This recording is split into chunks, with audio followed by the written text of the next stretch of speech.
안녕하세요. 저는 50대 초반의 여자입니다. 익명으로 제 이야기가 소개된다는 말을 듣고 어렵게 사연을 보내게 되었습니다. 저는 남편과 30대 중반에 결혼했습니다. 요즘은 워낙 30대 넘어서 결혼한 사람들이 많은데 저 때만 해도 늦은 결혼이었거든요. 저는 남편과 중매로 만나 결혼했습니다.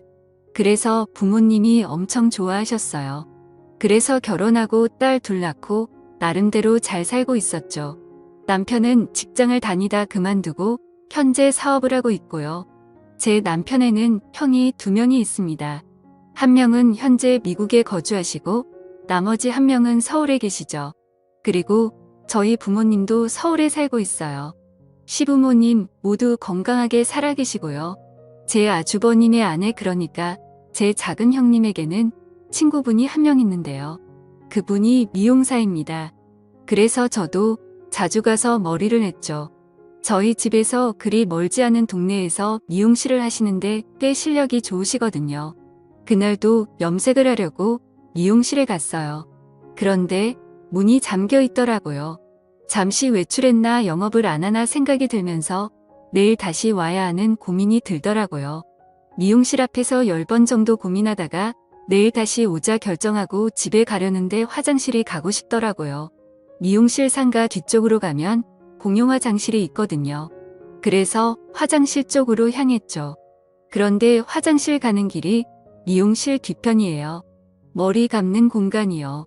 그래서 머리 감는 공간 뒷문으로 나가면 바로 화장실이 나오거든요. 아무튼 화장실을 가려고 하는데 미용실 쪽에서 여자 신음소리가 나는 거예요. 이상하잖아요. 분명 문이 잠겨 있었는데요. 제가 살펴보니까 미용실 뒤쪽에 아주 작은 창문이 하나 있거든요. 환기할 수 있는 창문이요. 그 창문이 아주 살짝 열려 있더라고요. 그래서 까치발을 들고 그 창문으로 미용실 안을 들여다봤죠. 근데 작은 형님 친구분이 거기에서 웬 남자랑 그 짓을 하고 있는 게 아니겠어요? 머리 감는 그곳에서 남자랑 아주 난리가 났더라고요. 그 친구분은 당연히 유부녀예요. 아이도 하나 있고요. 그 아이를 실제로 본 적도 있어요. 기가 막히더라고요. 유부녀가 미용실 문 잠가놓고 웬 남자랑 그 짓을 하고 있으니까요. 근데 그 남자가 왠지 낯이 익었습니다. 그래서 아주 자세히 얼굴을 봤는데 아니 글쎄 저희 작은 아주버님이 아니겠어요? 그러니까 작은 아주버님이 와이프 친구랑 바람을 피우고 있는 장면을 제가 목격한 겁니다. 너무 놀라서 순간 저는 악하고 비명을 질렀어요. 저도 모르게 나온 소리라 당황했죠. 그런데 그 순간 작은 아주버님이 고개를 돌려서 창문 쪽을 바라보는 게 아니겠어요? 그 바람에 작은 아주버님이랑 눈이 마주쳤죠. 저는 눈이 마주치자마자 냅다 도망을 쳤습니다. 바로 택시를 타고 저희 집으로 갔죠. 한 10분 후에 작은 아주버님이 전화를 하시더라고요. 당연히 받지 않았습니다. 그런데 막 10번이 넘어가도록 전화를 하시더라고요. 당연히 다급하셨겠죠. 바람 피우는 모습을 제게 들키셨으니까요. 그래도 받지 않았습니다. 너무 떨리고 심장이 쿵쾅거려서 받을 수가 없더라고요. 그렇게 전화를 계속 받지 않자 문자가 왔더라고요. 전화 좀 받아달라고요. 이야기 좀 하자고 하더군요. 저는 문자도 무시했습니다. 머리가 복잡해서 도무지 아무런 답장도 할 수가 없었어요. 그냥 남편 얼굴 보기도 민망하더라고요. 남편이 유독 작은 아주버님이랑 많이 닮았어요. 그래서 남편 얼굴 볼 때마다 작은 아주버님이 그 친구분이랑 그 짓을 하고 있던 광경이 생생하게 떠올랐습니다. 작은 아주버님은 제가 전화해도 받지 않고 문자도 무시하니까 아주 속이 타셨나 봐요. 저희 집으로 평일에 출근도 하지 않고 직접 찾아오셨더라고요. 처음에는 아예 문도 열지 않으려고 했는데 작은 아주버님을 계속 문 앞에 세워두는 것도 예의가 아닌 것 같아서 문을 열어드렸습니다. 생전 그분이 저희 집에 오시지도 않고 오신다고 해도 뭐 사가지고 오시는 분이 아닌데 그날은 글쎄 과일 바구니를 들고 오셨더라고요. 세상 친절한 웃음을 지으면서 과일 바구니를 저에게 주셨습니다. 남편이랑 같이 먹이라고요. 저는 들어오시라고 하고 커피를 한 잔 타드렸습니다. 작은 아주버님은 뜨거운 커피를 거의 원샷 하시더니 제게 물으셨습니다. 다 봤냐고요? 저는 시치미를 뗐죠. 무슨 말인지 모르겠다고요. 그랬더니 저랑 눈 마주쳤잖아요. 라고 하더라고요. 더는 모른 척할 수가 없어서 이실 찍고 했습니다. 다 봤다고요. 실망이라고도 했습니다. 어떻게 다른 사람도 아니고 작은 형님 친구분이랑 그런 짓을 벌일 수가 있으시냐고. 당장 정리하라고 했죠. 그랬더니 그때부터 작은 아주버님이 정말 사정사정 하시더라고요. 한순간에 실수였다고요. 심지어 그 친구분이 본인을 계속 아주 작정하고 유혹했다고 했습니다. 자기는 안 된다고 거절을 했는데도 계속 작정을 하고 달려들었답니다. 여자가 그렇게 달려드는데 버틸 남자가 어디 있겠냐면서 실수했다고 하시더군요. 바람이고 뭐고 그런 것도 없었다고요. 이미 정리된 관계라고요. 그러니 제발 작은 형님에게 말하지 말아달라고 하셨습니다. 안 그래도 작은 형님에게 말해야 하나 말아야 하나 고민이 됐거든요. 하지만 말하지 말아달라고 부탁을 아닌 심술이 나서 작은 형님에게 당장 고자질하고 싶었습니다. 그런데 작은 아주버님이 그런 제 마음을 읽으신 것 같더라고요. 대뜸 저에게 비밀로 해주면 제 남편이 빌린 돈을 갚지 않아도 된다고 하시더군요. 저희 남편이 사업 시작하면서 작은 아주버님께 돈을 좀 빌린 게 있거든요. 그래서 달마다 조금씩 작은 아주버님께 그 빌린 돈을 갚는 중이었습니다. 솔직히 저도 사람인지라 솔깃하더라고요. 빌린 돈을 갚지 않아도 된다고 하신 이 마음이 흔들린 것이 사실입니다. 아무리 가족이라고 해도 남의 가정일인데 제가 굳이 말할 필요가 있겠냐고요. 그냥 모른 척하는 게 현명한 거 아니겠냐고요. 그래도 대놓고 비밀로 해주겠다는 게 너무 속 보이는 것 같고 왠지 죄책감도 들어서 일단 생각해 보겠다고 했습니다. 저도 생각을 정리할 시간이 필요하다고요. 작은 아주버님이 잘 좀 생각해 보달라고 하시더군요. 그리고 거듭 비밀로 해달라고 하고 돌아가셨습니다. 그때부터 진짜 잠이 오지 않더라고요. 도저히 어떻게 해야 할지 몰랐습니다. 그렇게 고민 끝에 저는 일단 비밀로 하기로 했어요. 작은 아주버님이 다시는 그러지 않겠다고 하시니 믿어보기로 한 거죠. 실수였다고 했으니까요. 그런데 그 말이 다 거짓말이었더라고요. 제가 비밀로 했는데 왠지 찝찝했습니다. 그래서 그 뒤로 몇 번 미용실에 갔죠. 혹시 작은 아주버님이 또 계실지도 몰라서요. 그런데 글쎄 작은 아주버님이 또 미용실에 앉아 계신 겁니다. 작은 아주버님이 그 친구분이랑 커피를 마시고 계셨는데 아주 다정해 보이더라고요. 누가 봐도 사랑을 나누는 연인 사이였습니다. 그 모습을 보고 바로 다음 날에 작은 아주버님께 전화해서 따졌죠. 친구분이랑 만나고 계신 거 다 봤다고요. 왜 거짓말 하시냐고요. 왜 정리를 안 하세요? 그랬더니 아주버님은 정리를 하려고 했는데 그 친구분이 자기랑 헤어지면 죽겠다고 했답니다. 그래서 도저히 정리할 수가 없었대요. 그런데 시간을 주면 반드시 정리하겠다고 하시더군요. 그때부터 왠지 저도 모르게 작은 아주버님이랑 공범이 된 것만 같아서 죄책감 때문에 남편 얼굴도 잘 볼 수가 없었어요. 그래서 고민하다가 그 친구분을 찾아갔습니다. 그리고 아주 잘 타일렀어요. 작은 형님을 생각해서라도 이러시면 안 된다고요. 제발 작은 아주버님이랑 정리하시라고요. 그래도 저는 그분이 나름 교양이 있고 생각이 있는 분이라고 생각했거든요. 그런데 이제 보니 제가 사람을 잘못 본 거더라고요. 아주 콧웃음을 치시면서 그럴 수 없답니다. 그러면서 작은 형님이랑은 사실 별로 친하지 않대요. 친구라고 나오는데 서로 별로 연락도 안 한다고요. 아니 전에는 저한테는 작은 형님이랑 엄청 친하다고 그렇게 말하더니 이제 와서 친하지 않다네요. 그게 말이 되나요? 그래서 제가 유부녀 유부남이 이러면 안 되는 거 아니냐고 했더니 사랑하는데 그게 무슨 상관이냐 하더군요. 그러면서 본인은 작은 아주버님이랑 재혼할 거라고 했습니다. 자기 남편에겐 이미 이혼하자고 말한 상태고 자기는 무서울 게 없대요. 작은 형님이 모든 사실을 알아도 무서울 게 없답니다. 상간녀 취급을 받아도 작은 아주버님만 있으면 상관이 없다고요. 작은 아주버님에게 아주 푹 빠진 것 같았죠. 저는 작은 아주버님께 확실히 정리하라고 했습니다. 그분은 헤어질 생각이 없어 보이고 작은 아주버님이랑 결혼을 하겠다고 하는데 그럼 안 된다고요. 하루빨리 정리하라고 했죠. 알겠다고 하더군요. 시간만 주면 정리하겠다고요. 그리고 나서 2주쯤인가 모르는 번호로 연락이 와서 받았더니 그 작은 형님 친구분이더라고요. 무슨 일이냐고 물었더니 만나자고 하셨습니다. 할 말이 있다고요.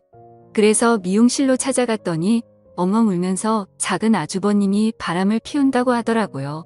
아니 이미 그 친구분이랑 바람을 피우고 있는 작은 아주버님이 또 무슨 바람을 피운다니? 제가 그게 대체 무슨 소리냐고 했더니 글쎄 작은 아주버님에게 또 다른 여자가 있답니다. 본인이 얼마 전에 알아냈다고요. 자기가 그 여자 누구냐고 따져 물으니까 알 거 없다고 하면서 헤어지자고 했습니다. 이미 다른 여자를 사랑하게 됐다면서요. 저를 붙잡고 엉엉 울면서 말하더라고요. 그런데 제가 듣다가 대체 그런 말을 왜 나한테 하는 거냐고 했더니 저보고 작은 아주버님 좀 설득해달래요. 그래서 뭘 설득하냐고 했더니 그 여자랑 헤어지라고 말을 해달랍니다. 기가 막히더군요. 본인도 바람을 피우는 주제에 누구 보고 헤어지라고 부탁을 해달라는 건지. 그래서 그런 건 내가 알아서 할 테니 신경 쓰지 말라고 했죠. 이제라도 정신 차리고 본인 가정에 충실하라고요. 그 후 집에 들어왔는데 기분이 좋지가 않더라고요. 그래서 작은 아주버님께 전화를 해서 제가 들은 부분을 모두 물었죠. 작은 아주버님은 사실이 아니라고 하더군요. 그 여자가 모두 꿈이 하는 말이라고요. 자기가 헤어지라고 해서 앙심을 품고 그런 거짓말을 한 거라고 하셨죠. 그런데 제가 느끼기엔 거짓말 같지는 않았거든요. 정말 슬퍼하면서 울었으니까요. 정말 진심으로 하는 말 같았습니다. 저는 작은 아주버님이 또 다른 여자와 바람을 피우고 있다고 확신했습니다. 이쯤 되니 모르는 척하는 것도 죄스럽겠더라고요. 그래서 남편에게 모두 말했습니다. 그동안 있었던 일을 전부 말했어요. 당연히 남편은 화를 냈죠. 왜 이제야 말하는 거냐고 엄청 뭐라고 했습니다. 저보고 그 돈 안 갚아도 된다고 해서 흔들린 거냐고요. 솔직하게 말했죠. 흔들렸다고. 그래도 이제라도 정신 차리고 사실을 말하는 거라고요. 남편이 작은 아주버님께 전화를 해서 정말 엄청나게 뭐라고 하더라고요. 서로 고성이 오고 갔습니다. 휴대폰 너머로 작은 아주버님이 신랑에게 욕을 하는 소리도 들렸고 아주 난리가 났어요. 작은 아주버님은 저희 신랑한테 신경 끄라고 하시더군요. 남편이 작은 아주버님께 한 소리 했지만 막상 작은 형님에게 말하는 건 꺼려했습니다. 본인 입으로 도무지 말할 수가 없대요. 저도 마찬가지고요. 그래도 저는 역시 말해야 한다는 생각이 들었습니다. 만약 제가 작은 형님이었다면 저는 저에게 말해주기를 바랬을 테니까요. 저는 정말 어렵게 용기를 내서 작은 형님에게 말했습니다. 그동안 있었던 일 전부 숨기지 않고 말했죠. 작은 형님이 그동안 작은 아주버님이 외도를 감추고 있었던 걸 알면 저를 죽을 때까지 보지 않겠다고 하실지도 모르지만 있는 그대로 말씀드렸어요. 그런데 작은 형님은 이미 알고 계시더라고요. 친구분이랑 바람을 피운 것도 알고 계시고 다른 여자랑 바람이 난 것도 알고 있었어요. 심지어 다른 여자가 누구인지도 알고 있더라고요. 글쎄 회사 경례랍니다. 나이가 40대 초반이래요. 10살은 넘게 차이가 나는 여자랑 바람이 난 거죠. 더 기가 막힌 것은 바람이 이번이 처음이 아니라는 겁니다. 결혼 생활하면서 작은 아주버님이 엄청 많은 바람을 피웠다고 하더라고요.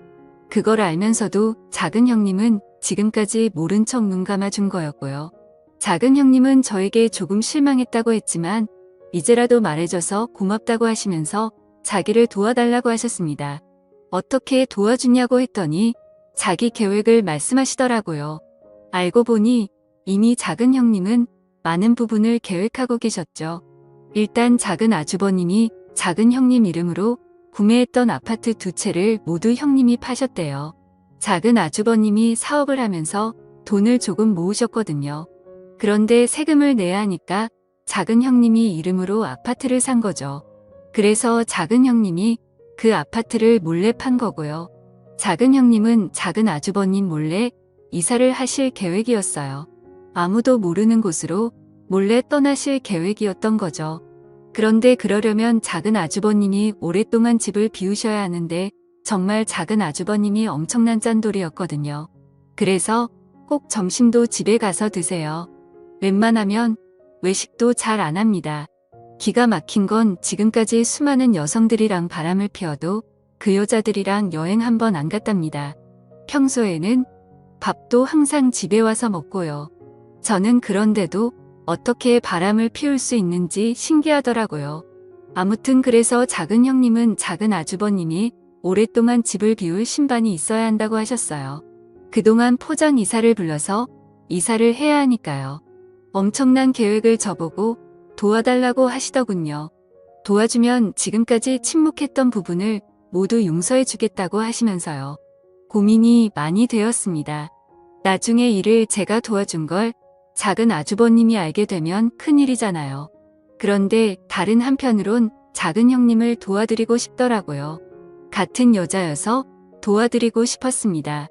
그래서 남편 모르게 작은 형님을 도와드리려고 고민을 하다 남편을 이용했어요. 낚시를 좋아하거든요. 그래서 작은 아주버님 데리고 낚시를 다녀오라 했습니다. 남편이 고민하다가 그러겠다 하더군요. 물론 작은 아주버님이 처음에는 가지 않겠다고 하셨어요. 남편이랑은 평생 보고 싶지 않다고요. 그래서 반협박을 했죠. 우리 남편이랑 낚시 가서 화해하지 않으면 작은 형님에게 모든 사실을 말하겠다고요. 그렇게 말하는데 안 갈 수가 있나요? 가겠다고 하더라고요. 그래서 아무것도 모르는 남편은 작은 아주버님을 데리고 낚시를 갔습니다.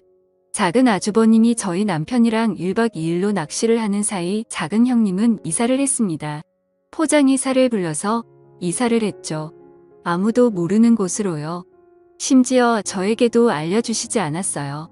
나중에 어른이 되면 자리를 잡고 나면 알려주겠다고 하셨죠. 그렇게 작은 형님은 떠나셨습니다. 당연히 집안이 뒤집어졌죠. 작은 아주버님 입장에서는 얼마나 황당했겠어요. 낚시를 마치고 돌아왔는데 와이프가 짐을 모두 빼고 떠나버렸으니까요. 작은 형님에게 전화를 해봤는데 없는 번호라고 했답니다. 정말 증발해버린 거죠. 작은 아주버님이 저에게 전화해서 엄청 난리를 피우셨어요. 혹시 알고 있었냐고요? 저는 당연히 몰랐다고 했죠. 시치미를 떼면서 몰랐다고 했습니다. 어떻게 그런 일이 있을 수 있냐면서 놀라운 척했죠. 황당한 건 남편도 마찬가지였어요. 저보고 진짜 아무것도 몰랐냐고 하더라고요. 저는 당연히 모른다고 했고요. 나중에 작은 아주버님이 작은 형님이 아파트 2채를 판 사실도 알게 되셨어요. 남편 말로는 작은 아주버님이 오열을 했다고 하더라고요. 나라를 잃은 사람처럼 통곡을 했다대요. 작은 형님을 잡으려고 해도 어디로 갔는지도 모르고 번호도 모르니 잡을 수가 없다고요. 그리고 나서 한 달 후쯤인가 작은 형님이 저에게 전화를 하셨더라고요. 본인은 아주 잘 지낸다 했습니다. 현재 지방에 계시다고 했어요. 어디 지역인지는 말씀해주지 않으셨고요. 나중에 작은 아주버님이랑 정리가 되면 말씀해주겠다고 하셨죠. 저는 작은 아주버님이랑 연락은 해보셨냐고 여쭈었더니 하셨다고 하시더군요. 작은 아주버님이 아주 난리가 났었다대요. 도대체 어디냐고 했답니다. 본인 돈 가지고 오라고요. 작은 형님은 그냥 이렇게 살자고 했답니다. 굳이 이혼할 필요 없다고요. 각자 이렇게 떨어져서 각자 인생을 살자고요. 그렇게 하는 것이 더 편할 것 같긴 하겠더라고요. 차라리 이혼을 하는 게 낫지. 작은 아주버님이 절대로 안 된다고 돌아오라고 했지만 소용없었죠. 돌아갈 생각이었다면 애초에 작은 형님이 그런 계획을 세우지도 않았을 겁니다. 그 일로 인해 작은 아주버님은 지금까지 바람을 피셨던 것을 시부모님께도 들키게 되었습니다. 그래서 또 한바탕 난리가 났었죠. 그리고 시부모님이 작은 아주버님이랑 저희 부부를 불러서 이게 대체 무슨 일이냐고 화를 내셨어요. 그리고 작은 아주버님에게 지금까지 밖에서 어떤 짓거리를 하고 돌아다니길래 이런 사단이 난 거냐고 하셨죠. 시아버지께서는 너 같은 자식 필요 없으니 다시는 본인 눈에 보이지 말라고도 하셨어요. 그 소식이 미국에 계신 큰 아주버님에게도 들리셨나 봐요. 당연히 큰어머니께서 말씀을 하셨겠죠. 남편 말로는 큰 아주버님이 작은 아주버님께 전화를 해서 엄청 욕을 하셨게요. 부끄럽다고 하시면서 평생 반성하며 살라고 했답니다. 재수씨 괴롭히지 말라고요. 그냥 그렇게 살라고 했답니다. 작은 아주버님도 큰 아주버님에게는 꼼짝 못해요. 그래서 그 말 듣고 더 이상 작은 형님을 괴롭히지 않는 것 같더라고요. 어느 정도 상황이 정리가 되니까 작은 형님이 아무에게도 말해주지 말라면서 사는 곳을 말씀해 주셨습니다. 작은 형님은 제주도에 계셨죠. 작은 형님은 작은 아주버님이 자신이 사는 곳을 알 수 없도록 작은 형님 어머님 이름으로 집을 구매했다고 했습니다. 그래야 절대 모른다면서요. 그래서 전 남편에게 친구들이랑 놀러 간다고 말하고 작은 형님을 보러 제주도에 갔었어요. 형님이 편안하게 사시는 모습을 보니 안심이 되더군요. 저는 남은 인생을 편하고 즐겁게 보내시라고 했죠.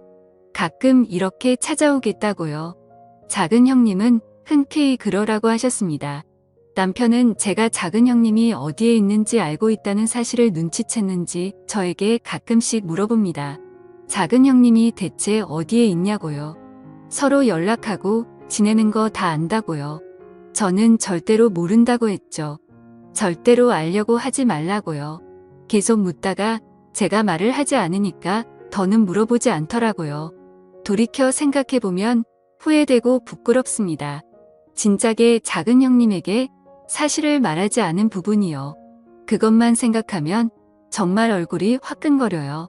작은 형님은 그럴 수 있다고 본인이었어도 말해주는 게 어려웠을 거라고 다 이해한다고 했지만 그럼에도 부끄러운 것은 사실이에요. 그나마 일이 이렇게 잘 끝나서 다행이죠. 제 이야기를 들어주셔서 감사합니다. 집안에 좋지 않은 일이라서 말을 꺼내는 게 조심스러웠어요. 제가 잘못한 부분도 있으니까요. 하지만 같은 여자로서 통쾌한 부분이어서 이렇게 익명으로 사연을 보내게 됐습니다.